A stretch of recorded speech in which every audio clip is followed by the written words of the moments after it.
Salam kemenangan. Saya Dewi Abraham, senang sekali hari ini saya akan share firman Tuhan yang diambil dari 1 Raja-Raja 17 ayat yang ke-7 sampai ayat yang ke-16.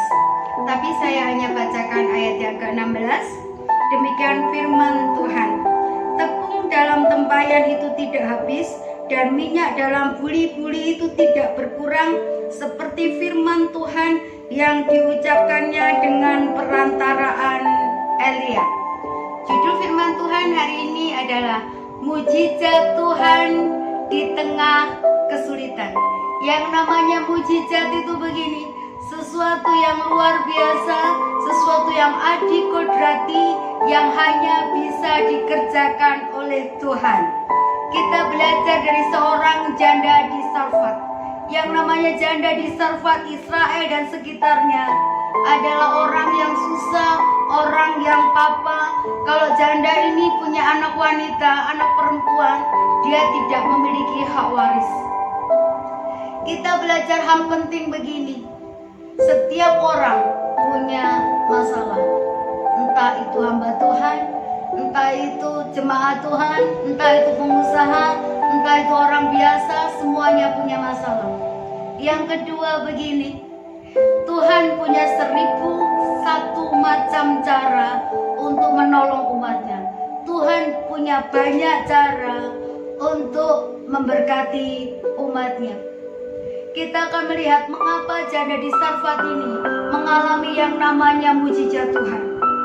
Ketika Nabi Tuhan yang namanya Elia ada di gerbang kota, dia melihat seorang janda yang sedang mengumpulkan kayu api. Ayat 10 katakan, yang dilihat Nabi Tuhan ini, yang dilihat hamba Tuhan ini, kekeringan di mana-mana. Gerbang kota itu mewakili kondisi suatu daerah, mewakili kondisi suatu bangsa. Jadi kalau di mana-mana kering, dipastikan negara itu, daerah itu mengalami kesulitan. Saya kalau pelayanan di Manado, di daerah Modo Inding, saya suka sekali. Di mana-mana banyak pohon, rasanya tenang sekali. Itu menggambarkan bahwa daerah itu subur, daerah itu diberkati oleh Tuhan. Janda ini bisa mengalami mujizat Tuhan karena dia menjadi pribadi yang tidak mudah menyerah. Sebenarnya bisa saja janda ini minta tolong kepada keluarga almarhum suaminya atau kepada kerabatnya sendiri dan katakan begini, tolong aku nggak punya apa-apa. Tapi janda ini tidak mengasihani dirinya sendiri, tetap berusaha, tetap berjuang dengan mengumpulkan kayu api. Dengarkan baik-baik saudara, apapun yang terjadi di dalam kehidupan Anda, jangan pernah menyerah. Apapun yang terjadi dalam kesehatan Anda, jangan pernah menyerah. Kok sakitku nggak sembuh-sembuh? Apapun yang terjadi dalam keluarga Anda, jangan pernah menyerah. Apapun yang terjadi dalam kondisi keuangan Anda, jangan pernah menyerah. Karena masih ada Tuhan yang sanggup memulihkan keadaan. Mengapa kekeringan bisa terjadi begitu lama? Ini karena akibat dosa. Ahab ini raja Israel. Kita flashback supaya tahu sejarahnya.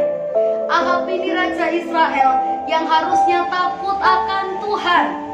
Tetapi Ahab terpengaruh dengan istrinya yang namanya Isabel, yang harusnya menyembah Tuhan, tapi terseret oleh pengaruh istrinya, akhirnya menyembah Baal.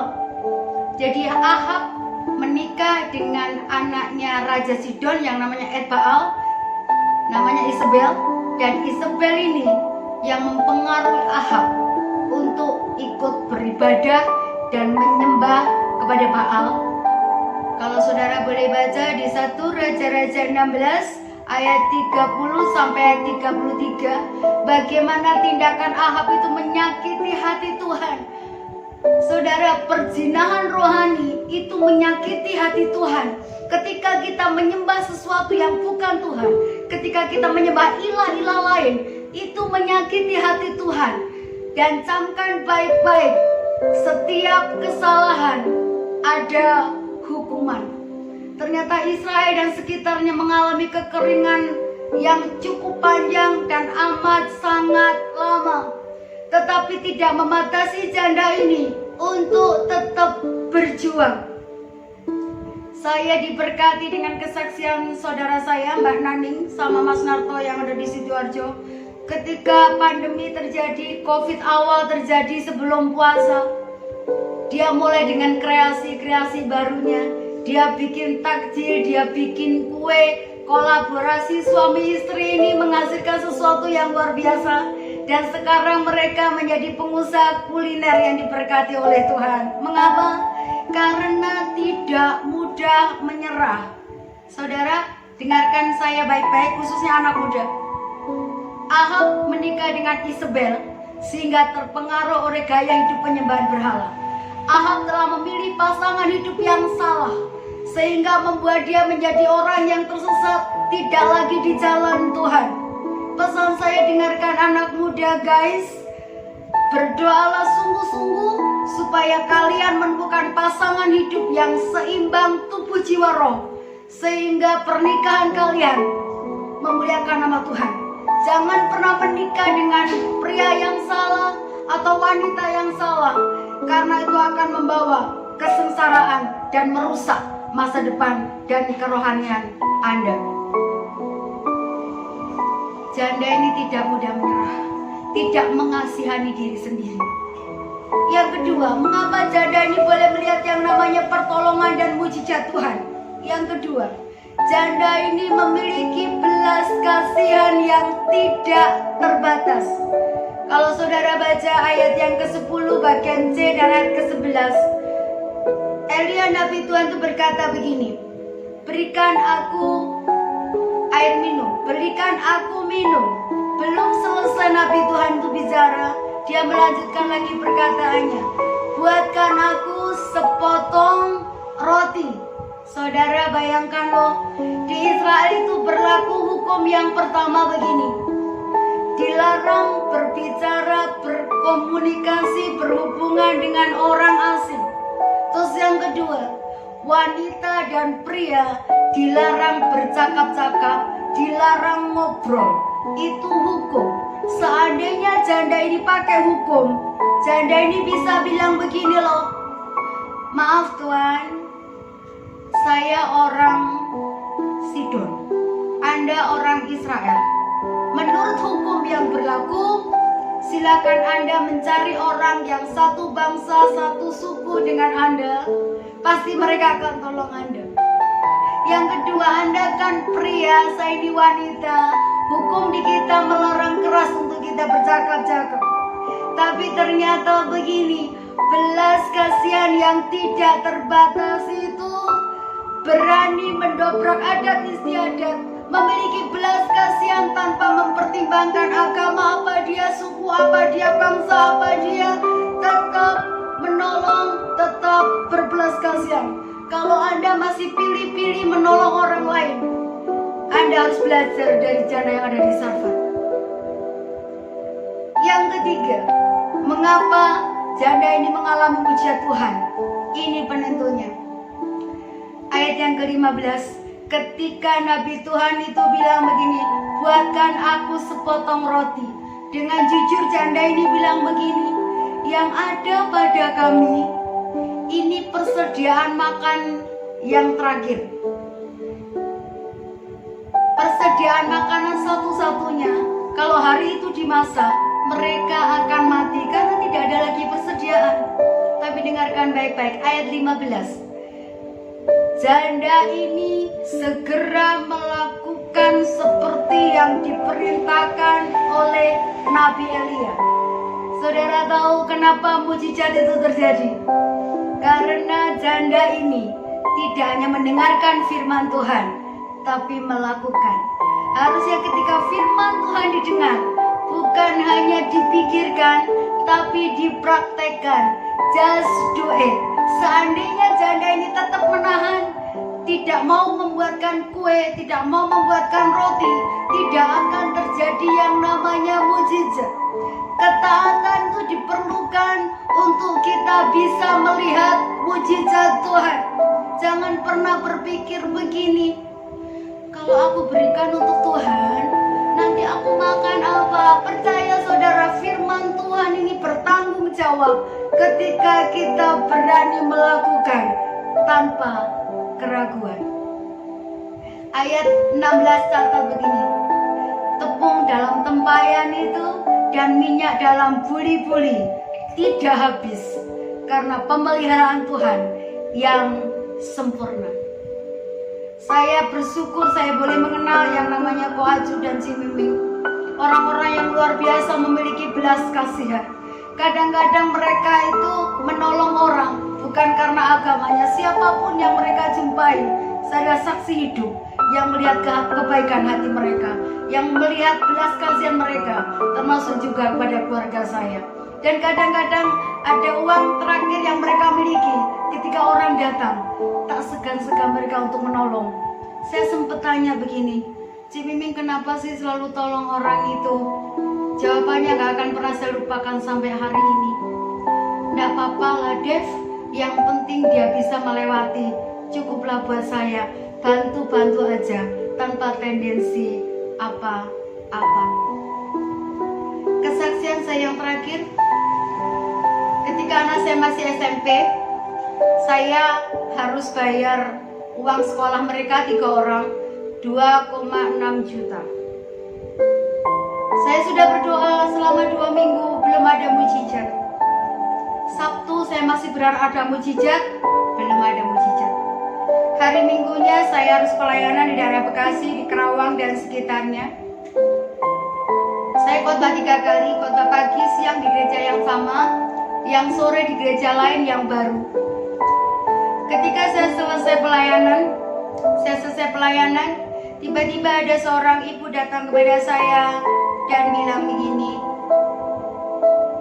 Bu, saya punya anak lagi sakit, saya nebus obat di apotek tapi saya nggak punya uang. Tolong doakan saya. Saya doakan dan Tuhan gerakkan saya untuk bantu dia. Saya nggak buka amplop itu, saya langsung memberkati dia. Sudahlah, istirahat. Saya khotbah yang kedua. Selesai saya khotbah, selesai pelayanan, tiba-tiba ada seorang ibu datang lagi kepada saya dan bilang gini, Bu, saya tidak bisa bayar kontrakan. Kalau hari ini saya nggak bayar, saya diusir, saya harus keluar dari kontrakan saya.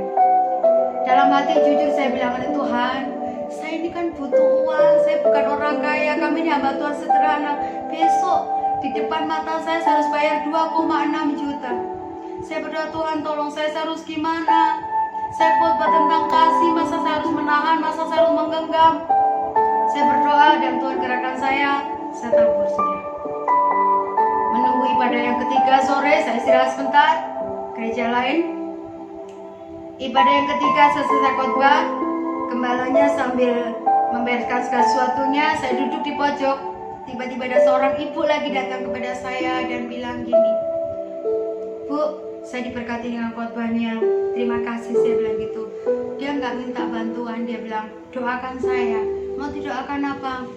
Besok anak saya itu ujian, tapi saya nggak bisa bayar, jadi anak saya tidak boleh ujian. Saudara, rasanya jujur secara manusia saya lemes loh. Saya juga butuh. Saya bilang, ayo kita berdoa. Saya doakan dia dan ketiga kalinya Tuhan gerakkan saya untuk menabur. Sudah, saya bilang, Bu, ini Tuhan berkati. Sudah, saya pulang kembali, naik kereta agak malam sampai di Tangerang setengah 12, suami saya jemput saya. Sampai di rumah, suami saya sudah tahu kebiasaan saya. Ketika saya menerima berkat, ada 2 amplop. Amplop yang pertama namanya amplop perpuluhan, 1/10. Dan amplop yang kedua itu 1/5 saya sisihkan untuk bantu orang. Ini statement saya melayani karena mengasihi Tuhan, bukan karena saya mencari uang. Malam itu suami saya tanya begini, Dek, kamu kok gak mengembalikan milik Tuhan? Saya bilang begini, tadi saya sudah tabur. Loh, kamu tabur berapa? Semuanya. Loh, semuanya? Suami saya bukan orang pelit loh, cuma dia kaget. Iya, saya cerita kisah yang tadi. Terus suami saya cuma bilang begini, Ya sudahlah kalau Tuhan gerakkan. Sudah, kami istirahat dan pagi saya bangun, saya siapkan sarapan buat anak saya, siapkan bekal buat anak-anak saya sekolah. Saya itu tidak pernah buka handphone di pagi hari. Pagi itu 6:30, tiba-tiba Roh Kudus seperti bicara sama saya, buka HP-mu, buka HP-mu. Akhirnya saya buka sampai saya siapkan bekal anak saya. Saya buka, saudara, saya belum punya WH seperti sekarang. Ada SMS bunyinya begini. Bu Dewi, pagi ini saya sudah transfer 5 juta. Tadi malam Tuhan gerakkan saya untuk memberkati ibu. Saya nangis, saudara, kenapa? Saya butuh 2,6, tapi Tuhan gantikan 2 kali lipat. Seandainya saya tidak taat suara Tuhan, suara Roh Kudus untuk menolong 3 orang tadi, mereka tidak dapat pertolongan, dan saya pun belum tentu melihat yang namanya mujizat Tuhan. Hari ini saya memotivasi Anda, mari jadi pribadi yang boleh menjadi berkat.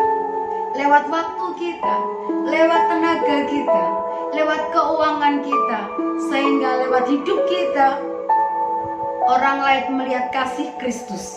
Di tengah-tengah kesulitan, kita pun bisa mengalami mujizat Tuhan.